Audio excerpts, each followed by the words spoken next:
Hello, Miss Davis. You've been brought into A&E today following a fall from your bike. Is that correct? Yes, okay. So can you describe what happened for me, please? Okay, so you stopped very suddenly and your chest crashed into the handlebars. Can you please describe your pain and your symptoms for me? Okay, so you have sharp pain in your chest, which is worse when you breathe in deeply. Okay, please may I ask, are you a smoker at all, Miss Davis? You are, okay. So is it okay, first of all, if I listen to your breathing and your heart rate, please? Okay, this may feel cold, but please bear with me.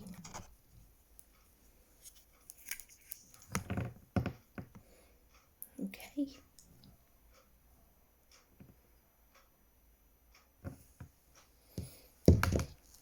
Okay, so the breathing sounds are greatly reduced on the left side, and your overall heart rate has increased, along with your heart rate there. Okay, but what we need to do, I think, is send you for an X-ray, and just as I think what's happened here is the fall from your bike has caused a pneumothorax, or what's known as a collapsed lung.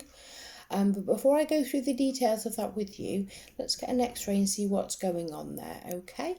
So I'll arrange for reporters to take you down there and bring you back there once that's done, okay?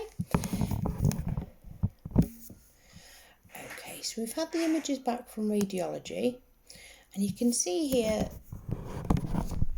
that the X-ray is back. That's your chest there. And you can see the lining of the left lung there is very faint, and there is quite a large pneumothorax there, which means there's a slight tear in the lining of the lung, allowing air to come in between the layers of your lung and the chest wall.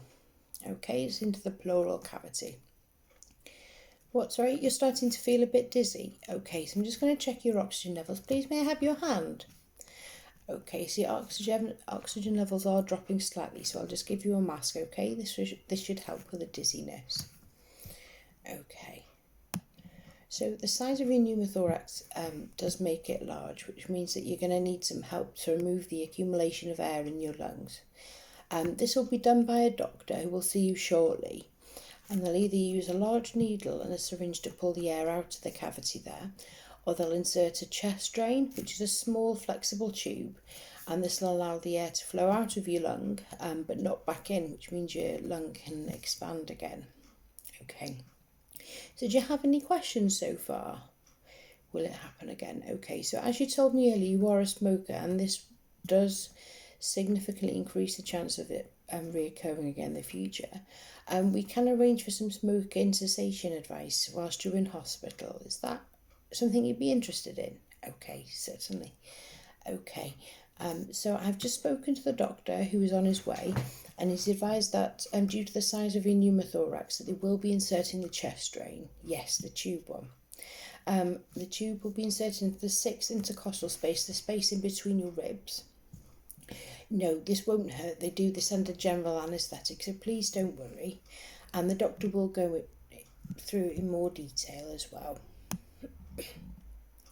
Okay, so usually patients who experience this stay in hospital between 2 and 5 days, depending on how well they are and how quickly they start to feel better. Unfortunately, it will be the doctor's decision when you can go home, and it won't be today, I'm sorry. Hello, Dr. Griffiths. This is Miss Amanda Davis. She's come here today following an accident on her bike. I have checked her breathing. There are diminished breath sound in the left lung, and she's experiencing sharp pain whilst taking deep breaths. Her oxygen levels dropped, so I gave her an oxygen mask, and they're slowly rising again. I have looked at her x-ray, which showed a large pneumothorax in the left lung. I've talked Miss Smith through the thoracostomy procedure. Okay, Amanda is a smoker and advised her about future risks. Oh, but can I add quickly before I leave you in Dr. Griffith's hands, you'll also be advised not to fly or dive for the next few weeks. Okay, well, it was lovely to meet you, Miss Davis. Dr. Griffith will arrange for your further treatment, and I hope you feel better soon. Take care. Goodbye.